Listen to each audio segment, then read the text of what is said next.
From the developers famous for opening more worlds than Galactus and Rayman, comes another entry in the series that tries to teach you history in the stabbiest way possible. But this time it's pretty much exactly the same as the last two. Assassin's Creed Valhalla.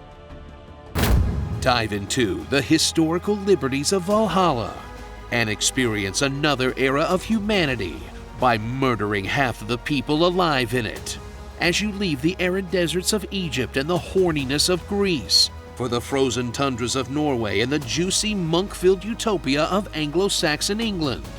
In another absolutely massive 100-hour open world sprinkled with a dash of RPG elements. That, aside from a few quality-of-life changes like not having to watch yourself cross an entire ocean, is the same tower-climbing, bird-scouting, dude-stabbing, ship-sailing, gear-upgrading game that you've come to expect.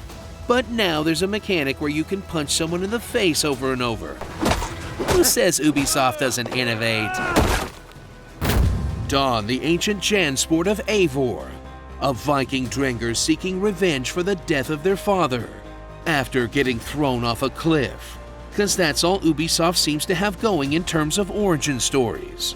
Who immediately gets their vengeance before the opening credits even hit, while the story twists itself into knots to paint the Raven clan as likable good guys, despite the fact that you're constantly torching villages and looting monasteries, where you still desync if you do any actual Viking stuff like kill civilians.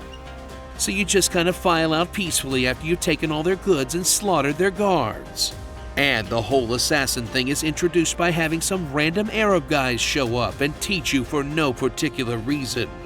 While the unbearable frame story has gone to some wild place about a worldwide electromagnetic crisis that involves coronavirus somehow, in a narrative that feels like it's completely lost the thread on the identity of the series. Do you know what? If this is what you need to do to justify making a massive AAA Viking game, I say go with Odin.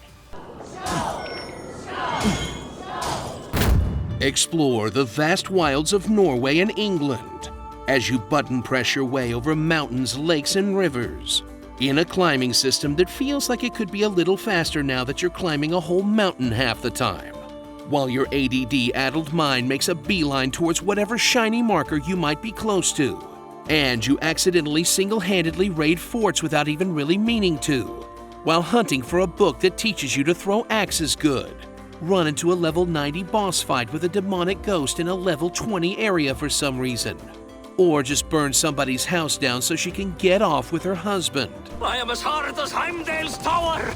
Then get the boys together for some good old-fashioned pillaging, until you eventually remember there are story missions 20 hours later, and use the spoils to build a house for the weird guy who hangs out in your town and cosplays as a Roman. Well, if you think about it, it's like Animal Crossing. A very, very violent Animal Crossing. Chop into the biggest draw of Valhalla, the battle system, as new mechanics and talents spice up the generic combat of the previous couple games, with stamina and guard break systems that make you actually pay attention in fights, unless you're like 20 levels above the zone, at which point you're an all-conquering god, with a giant Path of Exile-esque skill tree that you don't actually need to pay much attention to, increased weapon variety and everyone's favorite sequel upgrade, dual wielding, and a huge loadout of theatrical super moves that will have you whirling around like a dervish. And of course, the tried and true AC method of hiding in a bush and whistling guys over one by one. You know, the way Vikings fought. As the game feels like it's constantly trying to push you away from the part of itself where it's an Assassin's Creed game. Especially when one of the mechanics is to blow a horn and have 12 dudes with axes show up to have your back. Look, you can call me picky, but I feel like the antithesis of stealth is literally screaming while throwing a torch into a longhouse.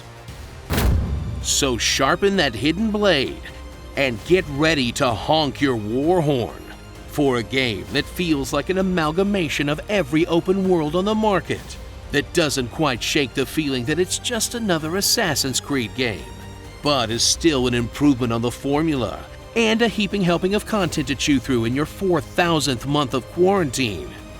Sometimes you just want to turn your brain off and tick boxes off a list for a while. And you also don't want to play Genshin Impact. Starring Aloy, Geralt of Scandinavia, Hiccup Horrendous, Santana, Lord Farquaad. Look guys, there's a whole lot more Vikings. Not to be Vikist, but I feel like I've been playing this game my entire life and they all look the same to me now. And oh shit. Do you think it is a serious wound? Axon's Creed, Guy of War. Unfortunately, while this game has Ivar the Boneless, we never get a cameo from the Viking we really want to see. Tell us what you'd like to hear in my honest voice in the comments below. Dark Souls is easier than Tetris. Death doesn't leave scars. Everyone knows Kirby has the biggest sword. Fake news. Such a grand and intoxicating innocence.